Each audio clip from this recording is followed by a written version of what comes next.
Hello, everyone. I have just got back from a night shift and I've decided to make the great decision to go to Parkrun. Now, local Parkrun Southall is the only one I'm going to go to when I get back from night shift because it's a 3-minute train away. And I'm obviously pretty knackered. I've had no sleep and I'm just going to go out there.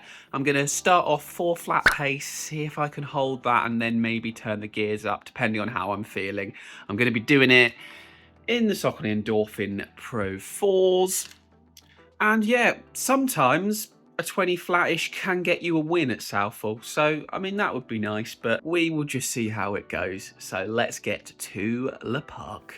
Oh, sod off, Garmin. I'm here now. Timekeepers, you ready? Okay. 3, 2, 1, go! And as if by magic, we are away, ladies and gentlemen. And as I said, I'm not going out hard. I'm letting everyone who fancies a piece of it get out well ahead of me to begin with. I can see a kid at the front who's shooting off there. I don't want to speak too soon because I have seen kids his age just smashing out 16s. So we'll see how he gets on in the next kilometre or so. But he's well ahead at this point. And as I round the first corner, another gentleman comes through. 250 parkruns. Absolute beast. I mean, it was in 7th, but I eased past him into 6th. The GPS is struggling to get a little track of me at the moment because I'm pretty sure I am around 4 flat and eventually it starts catching up, but we are just making sure we don't go out too hard. I've done this once before after a night shift and it was absolutely horrific. There we go. And runner comes through looking very strong there, but I do overtake one runner and now I am in 1, 2, 3, 4, 5, 6th position.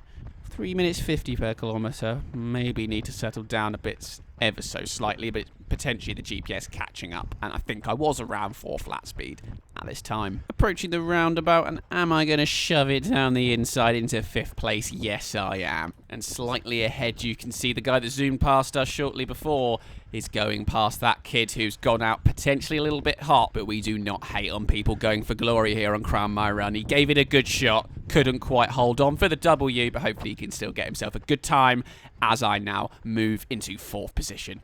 And now at 500 metres, I'm thinking about moving myself up into 3rd position past the little kid. 100 park runs at his age. That is a fantastic effort as I now go past him. I'm sure in a couple years he will be dominating me. The old W Mills go out hard and hold on philosophy hasn't quite worked for him today, but I'm sure it will in the future at some point. And as things start to settle down now around 600 metres in, I'm trying to just assess how I'm feeling at this point. And to be honest, it wasn't brilliant.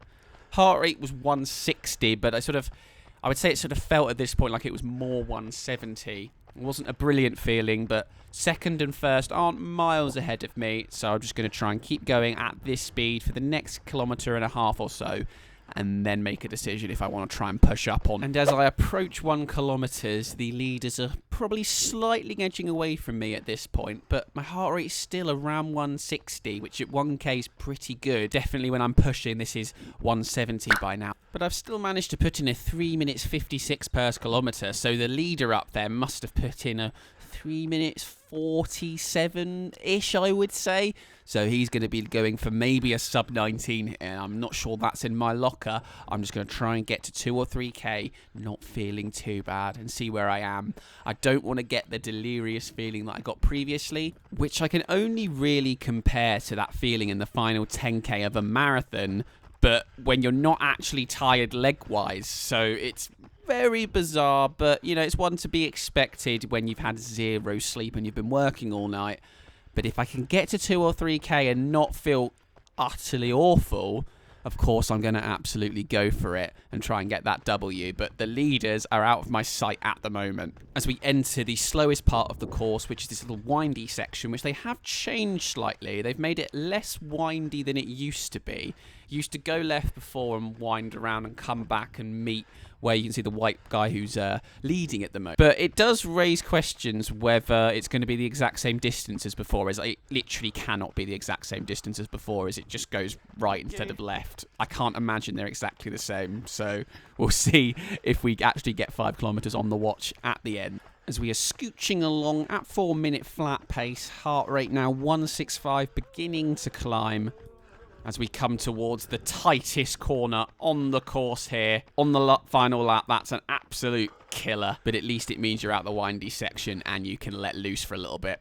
Coming through a mile now and approaching the end of the first lap of this course, and we are potentially just closing on the guy in second place. I think the guy in first is a very similar distance to he has been for a while now. And I'm perhaps starting to squeeze the pace ever so slightly, just below 4 speed at the moment. And I can see that it looks like the guy in second is already in trouble here. I'm closing on him pretty quickly. And unless this is just a temporary stitch, I do believe I'll be moving up into second place very quickly here. If I had increased the speed, it was ever so slightly. It looks more like this guy just eased back massively. Perhaps he was looking for a steady tempo effort and he'd gone a bit hard, so I move into second place. Obviously, as I move into second place, you put a little surge in because it's just the rules. Cheeky bit of 3 minutes 40 per kilometre almost as we approach the roundabout and start the second lap. That increase in the speed though hadn't hurt too badly. You can see a 170 heart rate, still 5 or so below my threshold. So I was going to see if I could maybe keep this pace now and see if that would be enough to close the gap to first or not. Second kilometre, 4 minute 1 seconds, a little bit slower than the first one, but we did have to go through the windy section, which is the slowest part of this course, and we kept it easy. But we had picked it up ever so slightly, although at the moment we've dropped down a little bit. It was very much going in peaks and troughs of, oh, okay, you don't feel so bad here, let's push on, and what are you doing out on this course? Get to bed, you little shit. Now start to approach some of the lapped runners, which on a narrow course can sometimes be the make or break moment of your races. I have ran into a bush before going for an overtake. Hopefully that doesn't happen today, as I might just lay down in the bush and drift off. 2.2 kilometres, we're in a peak and we're starting to push on. 3 minutes 38 per kilometre.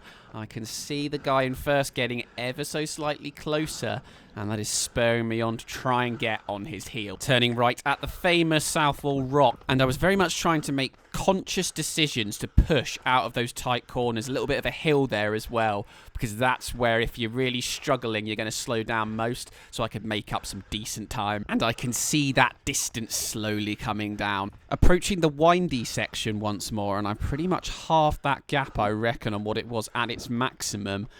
3 minutes 45 per kilometre, and I was just thinking, I'm going to ease off now during this part and make another push for it once we get back on the tarmac, as my heart rate was approaching my 175 threshold and I didn't want to risk going into the delirium until at least the final K. But getting towards the end of the windy section and 3K, I was still closing, but I wasn't really sure how much I'd had left and how much I'd used to catch up to him, so my aim was to get on his heels now and sit behind him for a little while. I wasn't even sure if he knew I was coming, because he could just kick on once he realised I'm right behind him. As I get right on his heels at the tight section, he noticed me there. He says, "How you doing?" Thumbs up. So he doesn't look absolutely knackered at all. This should be a really good race from him. But I was very much looking forward to just sitting behind him and taking a little breather, because I'd worked pretty hard at this point to get behind him. And I was teetering on the edge of going above my threshold when that lactate was going to start building up more than I could get rid of it, and it would start to hurt that bit much more, and I wasn't really looking forward to that, as he definitely started to take a little bit of a surge there to try and break me. And yes, that third kilometre was the quickest by far, a 3 minutes 47. Should I have increased those kilometres a little bit more slowly? And will I pay for that in the final 2 kilometres? But as we got back on the quickest part of the course, I looked down at my heart rate. I wasn't above my threshold yet, 2K to go, and I made the decision, I'm going. If I hadn't been on a night shift last night, I'd definitely be making a move. And I've made the move now, and I'm not going to do it half-heartedly. I'm going to put in at least a 100, 200 metre surge at a pretty reasonable rate of knots, see if I can break his morale. I could hear his feet behind me at this point, and he was definitely trying to come along for the ride with me. As we get close to the beginning of that final lap, the feet behind me concerned me, because it was definitely hurting a reasonable amount going at this speed. GPS catching up now, early 340s per kilometre. I think, if anything, it was maybe a little bit quicker when I looked on Strava later. 3 minutes 36 here, as we now are coming to the final time going round that roundabout. 1.6 kilometres to go. Let's try and empty the kitty and see how low we can go. I can still hear the feet at this point.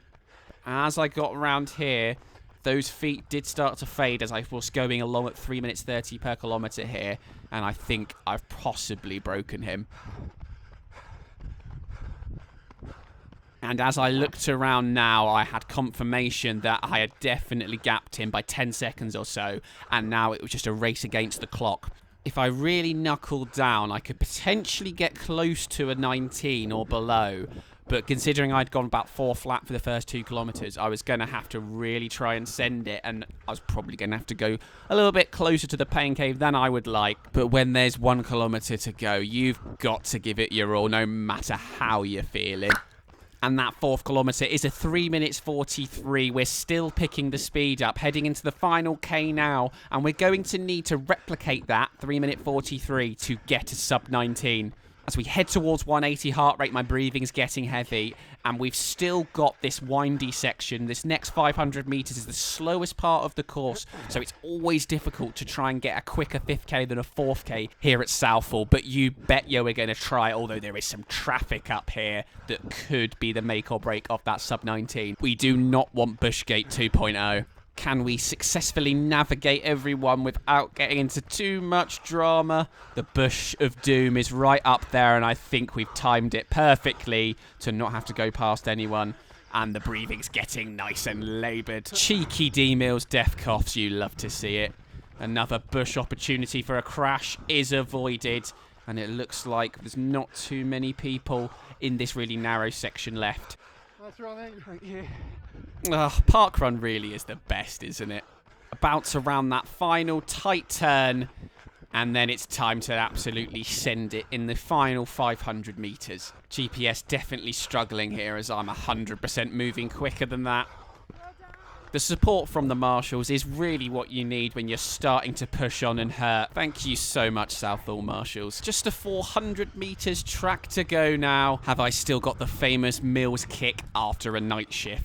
200 metres to go. We're now in the 320s per kilometre. Can we get in those 2s right at the end that we absolutely love to get into and go sub 19? We can see the roundabout approaching, where this time we will go left rather than right before finishing on the grass for the final stretch. 3 minutes 19 per kilometre. Come on, J Mills. And that final little bit, let's get into the 2s. So we round the corner. We can see the finish line, and we're going to extend our stride as much as we can. Come on. I want to see those 2s. Come on, come on, come on, come on, come on. Oh, yes. Oh, it was slightly delayed, the GPS. We got in the 2s. Lovely jubbly. But had I managed to go sub 19, you betcha, a 3 minutes 37 5th kilometre, bringing me home in 18 minutes and 54 seconds and winning by 30 seconds in the end. But a great day for course PBs, with 2nd, 3rd and 4th all getting a course PB. And the kid from earlier also getting a course PB with a low 21. So thank you for watching, everyone. I managed to get within, 30 seconds of my course PB after a night shift. So I'm pretty happy with that. Tune in next time, where I will be taking on my first ever track race, where I'm going for a sub 5 in the mile. And D-Mills will also be going for, well, whatever D-Mills manages to muster up. Maybe a sub 5. If he's an absolute animal on the day. William Mills, W Mills might be there. Who knows if he'll sign up in time. But until then, I'll catch you soon. Thanks again. Long live D Mills.